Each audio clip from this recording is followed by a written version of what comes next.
रामनगर में मनोज अपनी पत्नी रचना के साथ समोसा बनाकर बेचता था। पहले तो वो इतनी कमाई नहीं कर पाता था, लेकिन जब से रचना से उसकी शादी हुई तो उसकी किस्मत जाग उठी, क्योंकि रचना समोसे का बहुत ही अच्छा मसाला बनाती थी। साथ ही प्याज की चटनी सिलबट्टे पर पीस कर बनाती थी, जिसमें वो प्याज के साथ साथ लहसुन, पुदीना, धनिया और आमचूर भी डालती थी। उनके समोसे प्याज चटनी के सभी दीवाने थे। ऐसे ही एक दिन मनोज रचना से, सच में रचना, तुम्हारे आने के बाद मेरे काम में इतनी बरकत हुई है कि क्या कहूँ। तुम्हारे हाथों की ये लाजवाब चटनी खाकर हम सबका मन खुश हो जाता है। अच्छा सुनिए, आज तो हमें अच्छी कमाई हो गई है, तो आप कल सुबह बाजार से थोड़ा राशन पानी ले आना। ठीक है। अगले दिन मनोज जब राशन लेकर आ रहा था तो उसे पेड़ के नीचे एक लड़की बैठी हुई मिलती है, जो कि रो रही थी और देखने में बहुत ही खूबसूरत होती है। मनोज उसके पास जाता है और उससे पूछता है, आप कौन है? इस गांव की तो नहीं लगती, और आप रो क्यों रही हैं? भगवान के लिए आप शांत हो जाइए। जी आप मुझे अकेला छोड़ दीजिए और यहाँ से चले जाइए। देखिए, आप दुखी मत होइए और अपना दोस्त समझकर मुझे बता सकती हैं कि आपके साथ आखिर हुआ क्या है। मेरे माँ बाबा मुझे बहुत प्यार करते थे, लेकिन एक दुर्घटनावश महीने भर पहले उनका देहांत हो गया और उनके जाते ही मेरे भाई भाभी ने मुझे घर से निकाल दिया। अब ना तो मेरे पास रहने का ठिकाना है और ना ही खाने का। देखिए, आप जब तक चाहे मेरे घर में रह सकती हैं, घबराइए मत। मेरे घर में मेरी पत्नी है, वो आपका अच्छे से ध्यान रखेगी। वो उसे लेकर घर आ जाता है और रचना को सारी बात बताता है। रचना भी उसे अपने घर में रहने देती है, लेकिन गुजरते वक्त के साथ मनोज और नेहा की नजदीकियां भी काफी बढ़ जाती हैं। दोनों ही एक दूसरे को पसंद करने लगते हैं। अब तो मनोज अक्सर बीमारी का बहाना बनाकर घर पर ही रुक जाता और रचना को अकेले ही काम पर भेज देता। एक रोज, मनोज, मैं तुम्हें पसंद करने लगी हूँ, क्या तुम भी? हाँ नेहा, पसंद तो मैं भी तुम्हें करने लगा हूँ। लेकिन कभी रचना को इस बारे में पता चल गया तो आप तो मुझे छोड़ ही देंगे, क्योंकि रचना की मेहनत, उसकी बनाई स्वादिष्ट चटनी और आलू के मसाले की वजह से ही आपका घर चलता है। नहीं, उसे कुछ पता नहीं चलेगा। और वैसे भी प्याज की चटनी और तीखा आलू का मसाला बनाने में कौन सी बड़ी बात है, वो तो तुम भी बना सकती हो। इसके बाद दोनों एक दूसरे के गले लग जाते हैं। उधर बेचारी रचना अकेले ही काम पर जाती रहती है। फिर एक रोज उसका देवर सुनील उसके ठेले पर आता है। भाभी, जरा 2 समोसे तो लगाइए अपनी प्याज चटनी के साथ। वैसे क्या बात है भाभी, आजकल भैया ठेले पर नहीं दिखते? हाँ, वो आजकल उनकी तबीयत अचानक से खराब हो जाती है, तो वो घर पर ही रुक जाते हैं। वाह भाभी, सचमुच क्या स्वाद है आपके इन समोसों में। वैसे सुना है कोई लड़की आजकल आपके घर में रह रही है? मैंने कल उन्हें बाजार में किसी लड़की के साथ घूमते देखा था। देखो, मैं कोई आग नहीं लगा रहा, बाकी तो आप ज्यादा समझदार हो। रचना अपना ठेला सुनील को सौंप घर जाती है, जहाँ उन दोनों को रंगे हाथ पकड़ लेती है। आपको शर्म नहीं आती अपनी पत्नी को धोखा देते हुए, वो भी इस कल की आई लड़की के चक्कर में? ये कल की आई लड़की तुमसे सुंदर और अच्छी दिखती है, गांव की गवार कहीं की। समोसे और चटनी बनाने के अलावा तुम्हें आता ही क्या है? बिल्कुल सही कहा नेहा ने। अब मैं इसे अपनी पत्नी मान चुका हूँ, इसलिए अब तुम मेरे घर से जा सकती हो। रचना रोते हुए घर से निकल गई। वो एक कुएं में छलांग लगाने लगी, तभी सुनील ने उसे रोक लिया। फिर रचना ने उसे सारी बात बताई। भाभी, आप यूं हार मत मानिए, और डूबकर तो उन दोनों को मरना चाहिए। वैसे भी आपके हाथों में तो माँ अन्नपूर्णा का वास है। आपसे ज्यादा अच्छा समोसा और प्याज की चटनी तो कोई नहीं बना पाता। अब आप खुद का ठेला लगाइए, और वो भी मनोज भाई के ठेले के सामने। इसमें मैं आपकी पूरी मदद करूंगा। हाँ। रचना ने सुनील के साथ मिलकर अपना ठेला लगा लिया और रचना को अपने सामने देख मनोज और नेहा के होश ही उड़ गए। देखते ही देखते रचना के ठेले पर लोगों की भीड़ लगनी शुरू हो गई। अरे रचना बहन, कहाँ चली गई थी तुम? अरे इस मनोज के समोसों में तो बिल्कुल भी स्वाद नहीं है। अब जल्दी से 4 समोसे मेरे लिए लगा दो तुम। जी भाई साहब, बहुत बहुत शुक्रिया। तो वहीं मनोज के ठेले पर अब मक्खी तक नहीं बैठती थी। ये देख नेहा मनोज से कहती है, तुम किसी काम के नहीं हो। तुमसे आगे तो तुम्हारी बीवी निकल गई। इतने सालों में तुम मुझसे आलू का मसाला बनाना तक नहीं सीख पाए। लानत है तुम पर। हाँ, तो तुम्हें कौन सी सिलबट्टे पर चटनी बनानी आती है? वो पकड़ना तक तो ठीक से आता नहीं। अरे तुम जैसी औरत के लिए मैंने अन्नपूर्णा जैसी बीवी को छोड़ दिया। तुम जैसी लड़कियां तो बस दूसरों का घर बर्बाद करना जानती हैं। अच्छा, मैं घर बर्बाद करती हूँ? अब मैं चली, तुम रहो अपने इस ठेले पर। नेहा मनोज को छोड़कर चली जाती है, तो दूसरी तरफ सुनील और रचना एक दूसरे के करीब आ जाते हैं और वो दोनों शादी कर लेते हैं और एक घर लेकर रहने लगते हैं। जबकि मनोज को अपना पेट भरने के लिए घर और ठेला दोनों ही बेचने पड़ते हैं और वो सड़क पर आ जाता है।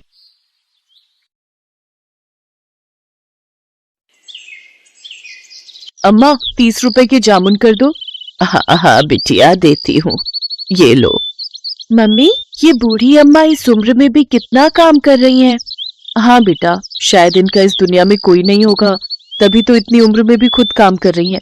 चलो बेटा, ऑटो वाला वेट कर रहा है। उस औरत की बातों को सुनकर जानकी नाम की उस बूढ़ी औरत की आंखें भर आती हैं और वो अपने आप से ही बातें करने लगती है।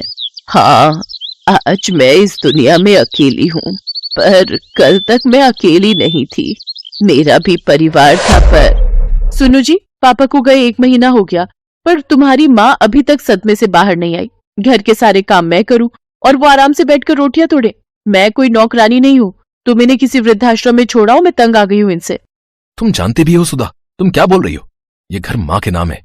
अगर माँ चली गई तो उनके साथ ये घर भी चला जाएगा। फिर रहना सड़क पर। बात करती हो।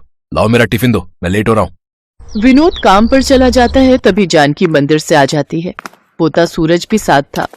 मम्मी देखो, दादी माँ और मुझे प्रसाद में खीर मिली। आप भी खाओ ना मम्मी। मुझे नहीं खानी, और चुपचाप जल्दी से खीर खत्म कर और पढ़ने बैठ। एक संडे का दिन होता है और पूरा दिन तू घूमने फिरने में लगा देता है। और माँ जी, आपको जब मैंने बोला था आज मशीन लगाकर कपड़े धो देना, तो आपसे कपड़े तो धुले नहीं। सुबह सुबह पूजा करने मंदिर चली गई। अब मशीन लगाकर कपड़े धो लो, बड़ी मेहरबानी होगी। चिंता मत करो बहू, मैं बस मशीन लगाने ही जा रही हूँ। सुधा का यही स्वभाव था। वो अपनी सास जानकी पर अत्याचार करती थी। घर के सारे काम जानकी ही करती थी। पति के दुनिया से चले जाने के बाद जानकी पर मुसीबतों का पहाड़ टूट पड़ा। जानकी की बहू सुधा तो इसी फिराक में थी कि किस तरह से जानकी को इस घर से धक्का देकर उनके घर की मालकिन बन जाए, और उसे मौका मिल ही गया। अरे मैं मर गई। ये गर्म पानी बाल्टी में किसने रखा था? मेरा हाथ जल गया। जरूर ये काम माँ जी का है। वो तो चाहती है कि मैं मर जाऊं और उन्हें इस घर में आराम से रहने को मिले। क्या हुआ सुधा, तुम्हारा हाथ कैसे जल गया? ये सब तुम्हारी माँ के कारण हुआ है। उन्होंने ही जानबूझकर बाल्टी में गर्म पानी भरकर रखा था ताकि मैं नहाने जाऊं तो मैं जल जाऊं। अब मैं इस घर में एक पल भी नहीं रहूंगी। मैं जा रही हूँ यहाँ से। माँ, आपको शर्म आनी चाहिए। आपकी वजह से आज मेरा घर परिवार टूट रहा है। आप कहीं चली क्यों नहीं जाती हो? मेरी इसमें कोई गलती नहीं विनोद बेटा। मुझे तो बहू ने ही कहा था कि उसे गर्म पानी से नहाना है, और मैंने उसे कहा भी था कि बाल्टी में गर्म पानी मैंने रख दिया है। मुझे नहीं पता कि ये बहू ऐसा क्यों कर रही है। तुम बेकार में ही मुझ पर नाराज हो रहे हो। हाँ हाँ, मैं ही झूठी हूँ, आप ही सच्ची हो। रहो अपने बेटे के साथ। सूरज स्कूल से आ जाए तो मैं उसे लेकर चली जाऊंगी। चिंता मत करो सुधा, मैं कोई ना कोई इंतजाम कल तक कर ही लूंगा, पर माँ इस घर में नहीं रहेगी। विनोद काम पर चला जाता है और सुधा अपने कमरे में जाकर सो जाती है। कुछ देर बाद सूरज स्कूल से आता है, तब वो उठती है। मम्मी दादी कहाँ हो सब? अरे मेरा राजा बेटा आ गया। चल तू बैठ, मैं तेरे लिए अभी खाना लगाती हूँ। माँ जी, खाना बन गया या नहीं? अरे ये कहाँ चली गई? मम्मी दादी कहाँ चली गई? उन्होंने मुझे बोला था आज वो मुझे पार्क में झूला झुलाने ले जाएंगी। सुधा पूरे घर में देखती है पर उसे कहीं भी जानकी नजर नहीं आती। वो विनोद को फोन मिलाती है। विनोद घर आता है। विनोद, सूरज माँ जी से मिलने के लिए रो रहा है। अब उसे कैसे समझाएं? चिंता मत करो सुधा, मैं सूरज को समझाता हूँ। सूरज बेटा रोते नहीं है। तुम्हारी दादी जी हरिद्वार गई हैं, वहां एक बहुत बड़ी पूजा होने वाली है, इसलिए उन्हें आने में थोड़ा समय लगेगा। कुछ दिनों बाद तुम्हारी दादी आ जाएंगी, ठीक है? सुधा और विनोद किसी तरह सूरज को समझा देते हैं, पर वो दोनों जानकी के बारे में कुछ भी पता करने के बारे में नहीं सोचते। जानकी सड़कों पर अकेली बेसहारा घूम रही थी। जानकी के पास जो थोड़े बहुत पैसे थे वो लेकर वो दूसरे शहर आ गई और एक झुग्गी में रहकर अपना गुजारा करने लगी। अब तो बहुत से झुग्गी वाले जानकी को जानते थे। जानकी को घर से निकले आज 10 साल हो गए। पिछले 10 सालों से जानकी अपने परिवार से दूर है, पर विनोद और सुधा ने उसे ढूंढने तक की कोशिश नहीं की। गर्मियों का सीजन आया तो जानकी ने मंडी से जामुन खरीदे और जामुन बेचने लगी। आज 80 साल की उम्र में जानकी इस दुनिया में परिवार के होते हुए भी अकेली है और आज भी खुद से कमाकर अपनी जिंदगी गुजार रही है। जानकी काकी, घर चल रही हो? मैं घर ही जा रही हूँ। शोभा बिटिया, अभी बहुत जामुन पड़े हैं। मैं सोच रही हूँ कुछ देर और बैठ जाती हूँ। थोड़े और बिक जाएंगे तो नुकसान नहीं होगा। लाला के जामुन के पैसे लौटाने हैं। घर ले गई तो जामुन खराब हो जाएंगे। और तुम्हारी नारियल पानी की बिक्री हुई कि आज थोड़ी? हाँ काकी, आज बाजार में घूम कर बेचे तब जाकर बिके। मैं तो कहती हूँ मुझे दे दिया करो बेचने के लिए, पर तुम मानती कहाँ हो काकी? नहीं बिटिया, तुझे भी तो अपने घर का ख्याल रखना है। तू भी तो कितनी मेहनत करती है ना। तेरे बापू की तबीयत ठीक नहीं रहती, माँ भी तो घरों में काम करती है। कम से कम तू मेहनत करके घर को चला लेती है। ये बहुत बड़ी बात है बिटिया। चिंता मत कर, मेरी बूढ़ी हड्डियों में बहुत ताकत है। जिंदगी के दुखों ने मेरे शरीर को मजबूत बना दिया है। तुमसे बहुत कुछ सीखने को मिलता है काकी। अच्छा मैं घर चलती हूँ, फिर तुम आराम से आ जाना। जानकी को जामुन बेचते रात हो गई। उसके पास अभी भी जामुन बचे हुए थे। तभी उसके पास एक गाड़ी आकर रुकती है। अरे यार, जामुन खाने का बहुत मन हो रहा है, चल ना उन अम्मा से जामुन लेते हैं। एक काम कर, तू जल्दी से जाकर ले आ, मैं गाड़ी साइड लगाता हूँ। अम्मा 50 रुपए के जामुन कर दो। अभी करती हूँ बेटा। अम्मा मेरे पास 500 का नोट है, आपके पास खुले होंगे? नहीं बेटा, मेरे पास खुले तो नहीं है। सूरज, सूरज, तेरे पास 50 रुपए है क्या? जरा पकड़ा दे है तो। सूरज? जानकी सूरज नाम सुनकर थोड़ी घबरा जाती है। अचानक वो लड़का गाड़ी से बाहर निकलता है और जानकी को देखकर चौंक जाता है। दादी माँ, और यहाँ? सूरज तब छोटा था। 10 साल का बच्चा सूरज आज 20 साल का हो चुका था। सूरज अपनी दादी को पहचान गया और वो दादी दादी कहकर अपनी दादी के गले लगकर फूट फूट कर रो पड़ा। सूरज कॉलेज में पढ़ रहा था तो वो इसी शहर में रहता था। सूरज को जानकी से सारी बात पता चलती है और वो भी अपने पोते से लिपट कर खूब रोती है। इसके बाद जानकी सबसे विदा लेकर अपने पोते सूरज के साथ अपने शहर अपने घर पहुंचती है। जानकी को सूरज के साथ देखकर विनोद और सुधा हैरान रह जाते हैं, पर सूरज गुस्से में था। मम्मी पापा, आखिरी बार आप लोगों से मिलने और अपना सारा सामान लेने आया हूँ। आज के बाद मैं आप लोगों को अपनी शक्ल कभी नहीं दिखाऊंगा। मैं दादी के साथ रहूंगा।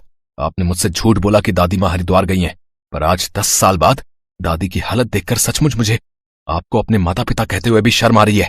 मैं हमेशा दादी माँ के बारे में आपसे पूछता था, पर आप हमेशा टाल देते थे। कहीं ऐसा ना हो जैसा आपने दादी माँ के साथ किया है ना, कल आपके साथ ऐसा हो जाए।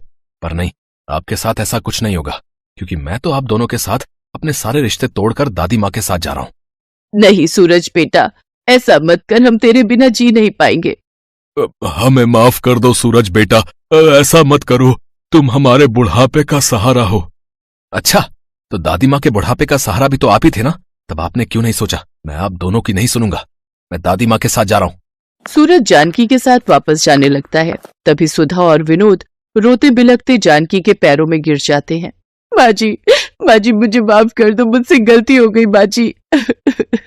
माँ, सूरज को समझाओ ना माँ। जानकी वहीं रखी एक कुर्सी पर बैठ जाती है।